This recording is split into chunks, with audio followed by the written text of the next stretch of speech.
The night was cracked open by red and blue strobe lights flashing across the empty highway like jagged lightning caught in a loop.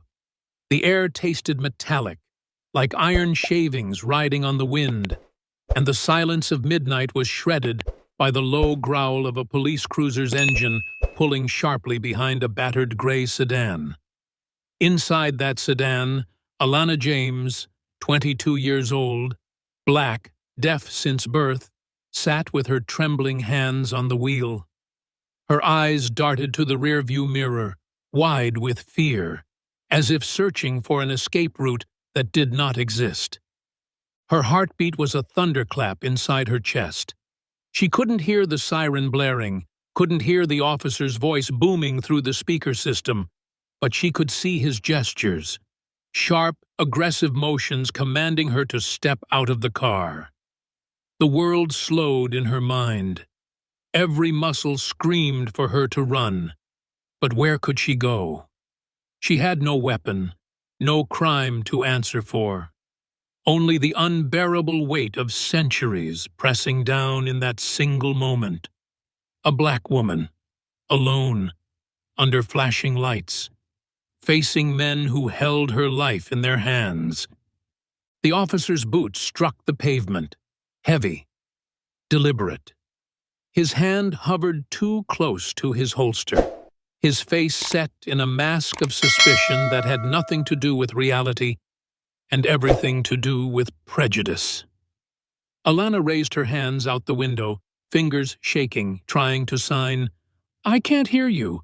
I'm deaf." But her movements only seemed to agitate him further. He shouted again, words lost in the void of her silence. Then came the crack of his baton striking the doorframe. The metal shrieked as it bent. Alana flinched so hard her teeth rattled. The cop yanked her door open, his breath hot with rage, spittle flying as he barked commands she could not follow. She tried to form the words with her lips, tried to make him see her fear. Instead, his hand shot forward, grabbing her arm with crushing force, dragging her out into the cold spotlight of his cruiser. Her knees hit the gravel, blood pricked at the skin. Somewhere deep in her chest, terror began to harden into something else. Not defiance, not yet, but the fragile seed of survival. The night was about to witness a story that would ricochet across the nation. But in that instant, all Alana knew was the weight of a badge pressing down, the cold muzzle of danger inches away, and the bitter knowledge that no one was coming to save her, unless she found a way to save herself. The silence after the officer's grip lingered in her bones. But before this night, before the flashing lights and the gravel biting her knees, Alana James had lived a quieter kind of battle. By day, she moved through the world like a shadow caught between two languages. Born deaf in a city that never stopped talking, she had learned early to carry notebooks in her backpack, scribbling answers to impatient teachers who never slowed down enough to let her sign. Her mother used to say Alana's hands told stories the way other people sang songs, swift, graceful, alive. But her mother was gone now, claimed by illness when Alana was only 15. Since then, the world had grown sharper, colder, filled with people who looked at her silence as weakness instead of resilience. She had her father, Marcus James, though, a man who walked with the weight of both protector and teacher. He had been a federal investigator once, an agent with a badge that opened doors and silenced rooms. But retirement had not softened him. The city still whispered his name with respect, and sometimes with fear. To Alana, though, he was simply the man who waited in the kitchen with late-night tea when her nightmares broke the silence, the man who never let her forget that her silence was power, not limitation.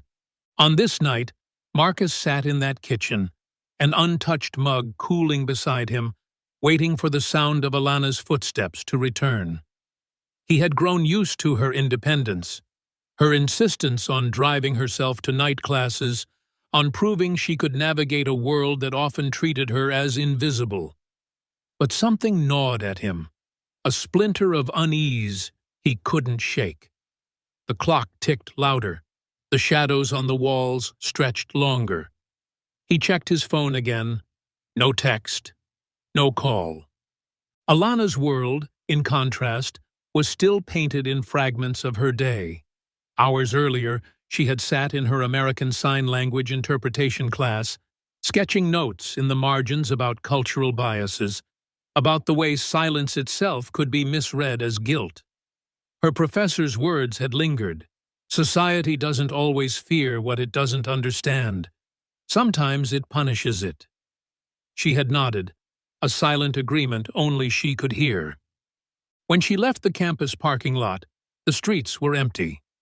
A thin drizzle tapped against the windshield, blurring neon signs into watercolor streaks.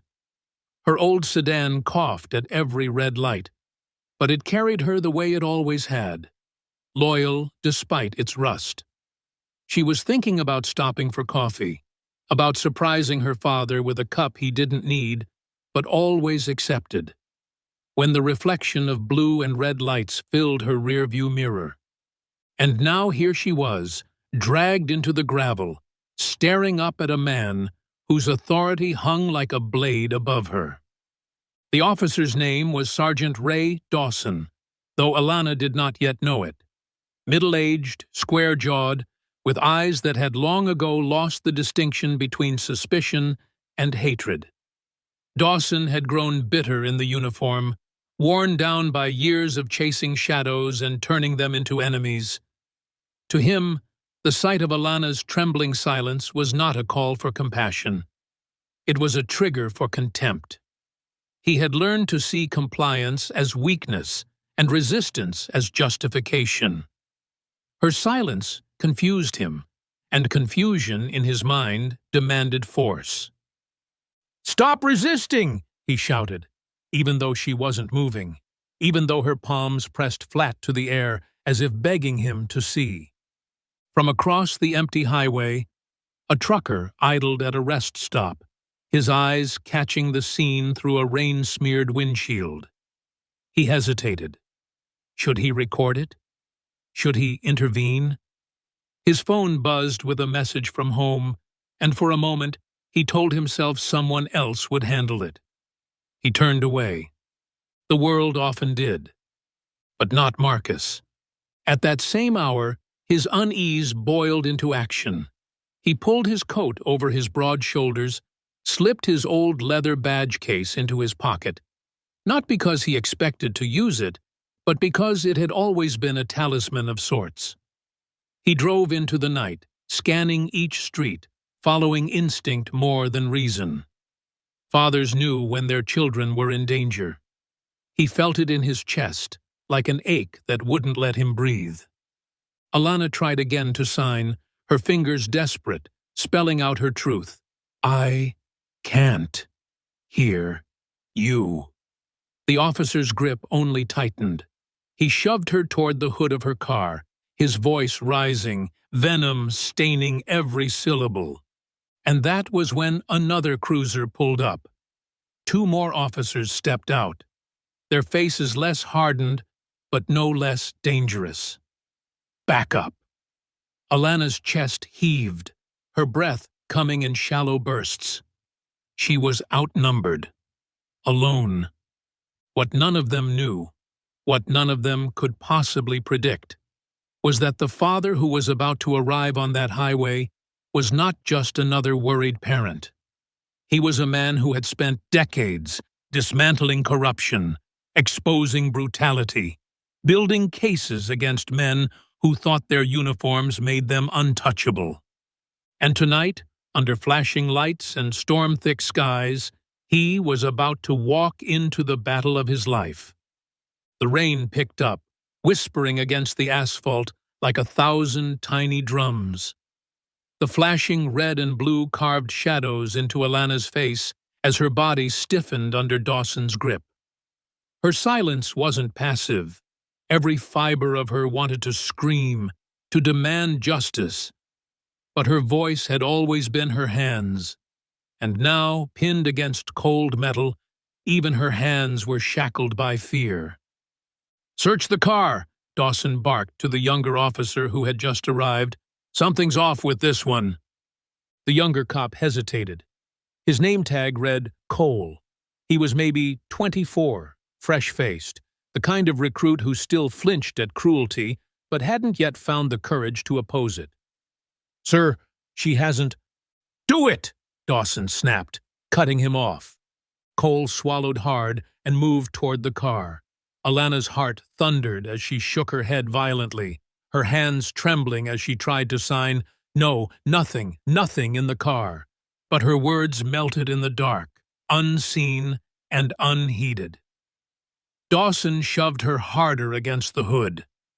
Far down the highway, Marcus's headlights cut through the rain. He slowed when he saw the glow of police cruisers, his chest tightening, instincts snapping into focus. He didn't know yet it was Alana, but every nerve in his body told him to brace. He pulled to the side, killed his engine, and stepped out, keeping to the shadows as he approached. Meanwhile, Cole rummaged through the car, lifting her bag, her textbooks, her battered sketchbook filled with drawings of hands mid-sign. He flipped through the pages, frowning. "Sir, it's just class notes." Dawson sneered. "Looks like codes to me. Gangs use hand signals too, rookie. Don't be naive." Alana's stomach dropped. Codes. Gang signs. He was twisting her entire identity into a weapon against her. She tried again, frantic, spelling out class. "Deaf. I am deaf." But Dawson only shoved her hand aside, his grip bruising her wrist. At that moment, Marcus caught sight of her. His world froze. Alana, his daughter, trapped under the weight of a stranger's contempt, rain plastering her braids to her forehead, terror widening her eyes. He felt the old fire ignite, the one he had learned to temper during interrogations, investigations, trials. But here, there was no room for temperance. There was only the unshakable truth. His child was in danger. He pulled his badge case from his coat pocket, flicked it open, and strode into the light. "That's enough." His voice thundered across the rain-slicked highway, calm, but carrying the authority of a man who had stood at the center of justice for decades. All three officers snapped their heads toward him. Dawson's grip tightened, almost possessively. "Step back, sir. This is a police matter." "That's my daughter." Marcus's voice sharpened. "And unless you want your badge turned into evidence, you'll take your hands off her now." Cole froze, eyes darting between the two men. The second backup officer, Ramirez, shifted uncomfortably, lowering his flashlight. Dawson, however, smirked, his ego bristling at being challenged. "Your daughter, huh? Then maybe you should have taught her how to obey commands. She's resisting arrest." Marcus stepped closer, rain soaking his shoulders, his badge glinting faintly under the lights. "She's deaf. She couldn't hear you. And you knew it." The words landed like a gunshot. Cole blinked, realization dawning. Ramirez muttered something under his breath, uneasy. Dawson's jaw tightened. "Sir, step back before you obstruct a lawful stop," Dawson barked, but his confidence wavered. Alana's hands fluttered desperately, signing, "Dad, don't, please don't. They'll hurt you too." Tears mixed with the rain on her cheeks. Marcus caught her hands mid-motion, steadying them, his own fingers responding fluently in sign. "I'm here. I won't let them." That moment, father and daughter in silent communion under the violent glow of authority, hung in the air like a spark waiting to ignite. Dawson lunged forward, pressing Marcus back with an outstretched arm. "You're interfering." Marcus didn't budge. Instead, he drew himself taller, his voice low and measured, the kind of voice that broke suspects in interrogation rooms. What I'm interfering with is your abuse of power. You have two choices, Sergeant. Release her now, or prepare to explain to the Department of Justice why you mistook a deaf black student for a gang member. Cole shifted again, nerves fraying. Sarge, maybe we should— Shut up, rookie! Dawson snapped, his control slipping. This girl's hiding something. You think I don't know how they play innocent? And there it was. The venom beneath the badge, spilling out, unchecked. Racism, pure and unfiltered, cloaked in the illusion of suspicion. Marcus leaned closer, his face inches from Dawson's. The only thing she's hiding is her fear of men like you. Men who confuse authority with cruelty. The rain lashed harder, thunder rolling in the distance like a warning drum. The scene was reaching a breaking point, every breath taut with danger. Alana's pulse raced. If her father pushed too far, she feared Dawson would snap. But if he didn't, she would vanish into the machinery of a system designed to swallow girls like her whole. Cole looked at Alana, then at Marcus, then back at Dawson. Something in him cracked. Sir, she really is deaf. Look at her notes. This isn't criminal. We should call it in. Ramirez nodded reluctantly. He's right, Sarge. This doesn't feel right. Dawson spun on them, fury blazing in his eyes. You going soft already? You think the streets care about your feelings? But Marcus saw the shift. Doubt was spreading among Dawson's own men. The cracks were widening. All it would take was one more shove, one undeniable truth, to topple his facade. He pulled his phone from his pocket and began recording, his voice crisp and unshakable. This is Marcus James, retired federal investigator. I am documenting the unlawful detainment and assault of my daughter, Alana James, who is deaf and unarmed. Dawson froze. Cameras were poison to men like him. His grip faltered, his bluster stuttered. Turn that off. No, Marcus snapped. The world deserves to see what you are. The camera's red light blinked, immortalizing every flicker of cruelty on Dawson's face, every bruise already darkening Alana's wrist. Cole and Ramirez stepped back, unwilling to be caught in the same frame. For the first time that night, Alana felt hope. Her father's presence was no longer just protection, it was resistance. It was proof that silence could be shattered by truth. But Dawson wasn't done. Men like him never surrendered quietly. His hand twitched toward his holster, a flicker of violence passing over his face. Alana's breath caught. Cole's eyes widened. Ramirez muttered, "Don't do it, Sarge." The storm above seemed to hold its breath. The night air was thick with rain and dread. For a moment, no one moved. The flash of lightning illuminated Dawson's hand, twitching near his holster. A movement so small it could have been instinct, or the start of catastrophe. Marcus's pulse surged, but his voice stayed razor steady. Think very carefully, Sergeant. The world is already watching. Dawson's lip curled, eyes darting to the blinking red light of Marcus's phone. You think you can threaten me with a video? I own this road. I own this stop. Nobody's gonna care what some washed-up investigator says. Wrong! Marcus cut him off, sharp as broken glass. He stepped forward, every word dropping heavy in the rain. Because right now, my daughter's story is bigger than you. A deaf black girl brutalized on a highway by the very man sworn to protect her. That headline writes itself, and you'll be the villain in every version. Cole shifted uneasily. Ramirez muttered, Sarge, let it go. We're not pulling weapons over this." But Dawson's pride was a living thing. His authority had been pierced, and men like him bled rage. "She resisted," he barked. "That's on her." His hand jerked closer to his holster. Alana's knees buckled. For one sickening second, she saw her life narrowing into a headline, her body reduced to another statistic. "Don't let him. Please. Not like this." Marcus saw the terror in her eyes and moved, not with violence, but with the force of presence.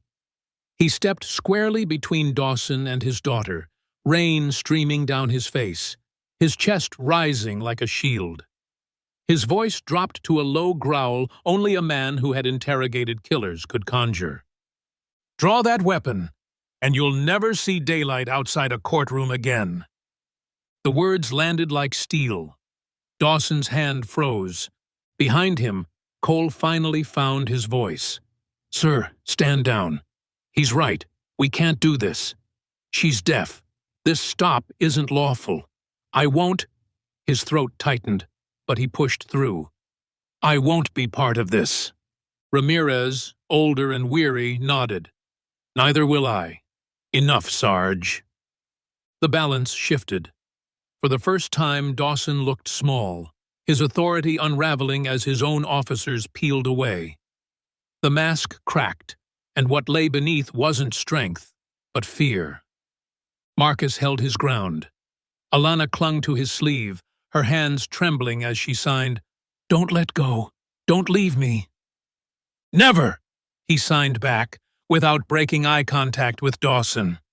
And then, in the stillness, the sound of a diesel engine rumbled closer. The trucker who had witnessed the stop, who had pulled off a mile back, debating whether to intervene, rolled slowly up, headlights washing over the scene. He leaned out the window, phone raised, already streaming. "World's watching now," he called, voice cutting through the storm. Dawson's face drained of color. Cameras everywhere, witnesses on record. 2 officers refusing to comply.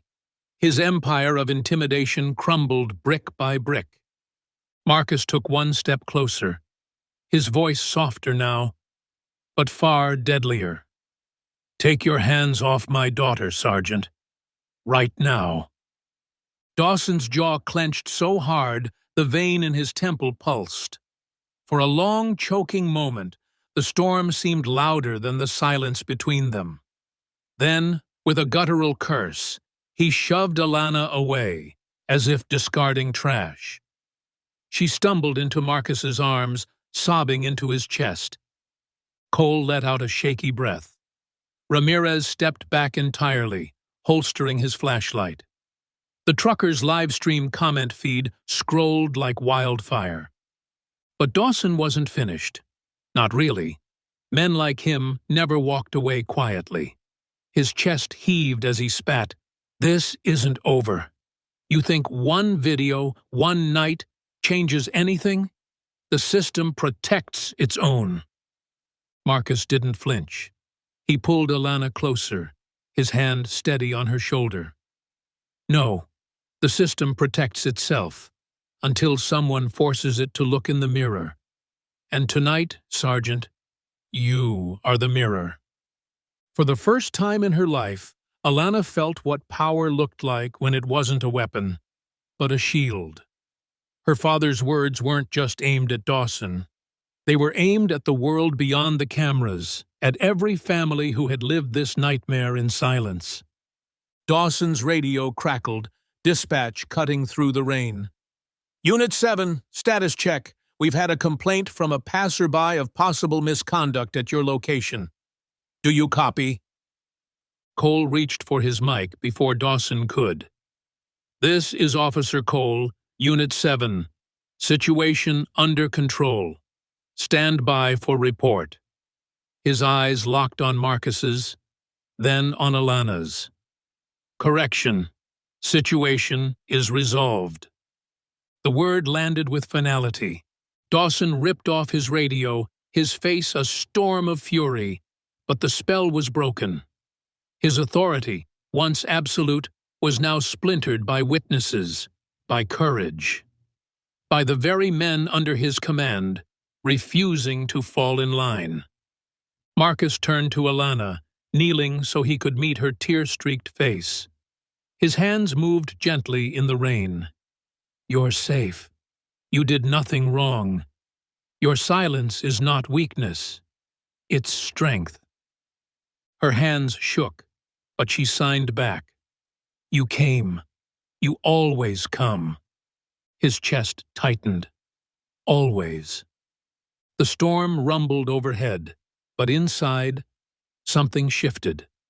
For the first time, Alana believed her silence was not a cage, but a language too strong for hate to erase. And for Dawson, soaked and seething, that realization was the deepest cut of all. Because no weapon, no badge, no system could silence the truth now alive in the world. The storm broke just before dawn, leaving the highway washed in pale gray light. Rainwater glistened on the asphalt. The flashing cruisers now dimmed, like relics of a nightmare refusing to fully disappear.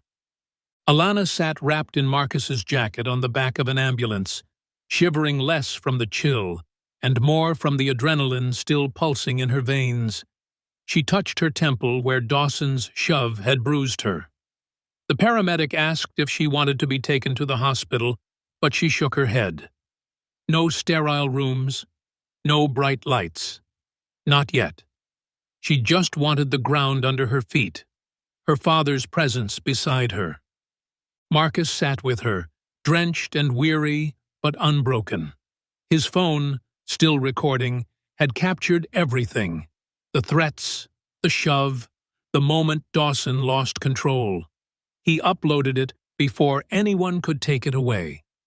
Within minutes, the video raced across social media, shared by strangers who typed furious comments through tears and rage. By the time the first morning commuters filled the interstate, the footage was already viral. Justice for Alana trended by sunrise. News anchors spoke her name with solemn weight. Civil rights lawyers sent messages to Marcus's inbox before he'd even dried off. But none of that mattered yet. In the quiet space between chaos and fallout, Marcus brushed rain-soaked braids from his daughter's face. He signed, "How do you feel?" Alana hesitated. Her throat was tight, but she signed slowly, small, scared, but seen. That word cracked something inside Marcus. For 15 years he had taught her to be careful, to blend in, to avoid confrontation. Survival had been his only creed.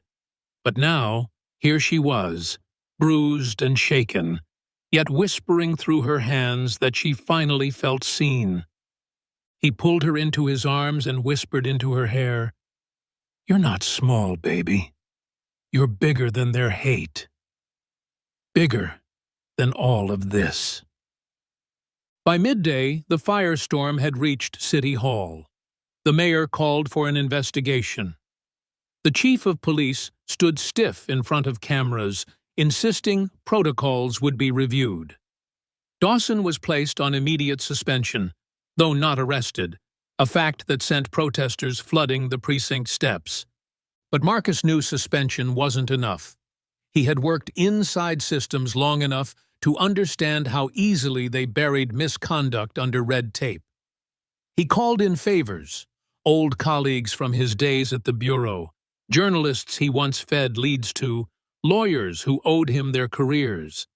He gave them everything: the video, Alana's story, his sworn statement. For Alana, the world had turned upside down.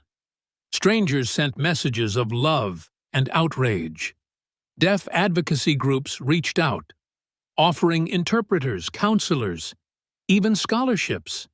For the first time, her silence wasn't treated like a flaw. It was honored as a language worth defending. Still, the nights were hardest. She woke trembling from dreams where Dawson's hand didn't freeze at his holster. In those moments, Marcus sat by her bed, signing slowly until her breath steadied. You survived. You're alive. He didn't win. The case grew teeth. Cole and Ramirez, after days of wrestling with conscience, filed official reports backing Marcus's account. Cole even testified that Dawson had ordered them to escalate stops against certain types. That single admission cracked open a dam. Lawyers smelled blood. Civil rights groups circled. The Department of Justice announced it was opening a probe. On the courthouse steps, weeks later, Marcus and Alana stood hand in hand as cameras flashed. Dawson, pale and tight-jawed, was led past them in cuffs, not for murder, but for abuse of power, falsifying reports, and civil rights violations. It wasn't everything, but it was a beginning. Reporters shouted questions, microphones pushed forward. Marcus spoke calmly, his arms steady around Alana's shoulders. My daughter's silence was used as an excuse to treat her like she was less than human. But her silence spoke louder than any of their lies. Tonight, the world didn't just hear her. They listened. And if we keep listening, maybe one day we'll stop writing these headlines. His voice cracked, just enough to be human. No family should have to stand here again. The crowd erupted in applause, some weeping, some chanting. Alana blinked at the sheer force of strangers rallying for her. For once, she wasn't invisible. Life didn't return to normal, because it couldn't. Their names were etched into a larger story now, one that strangers carried into marches, classrooms, dinner table arguments. But within their home, small pieces of healing stitched themselves together. Alana took up painting, her canvases filled with storms breaking into light. Marcus framed her first piece, a jagged streak of white across a sea of black and blue, and hung it in the living room. He kept working with lawyers and advocates, turning his fury into something constructive. He spoke at town halls, at schools, at deaf community events.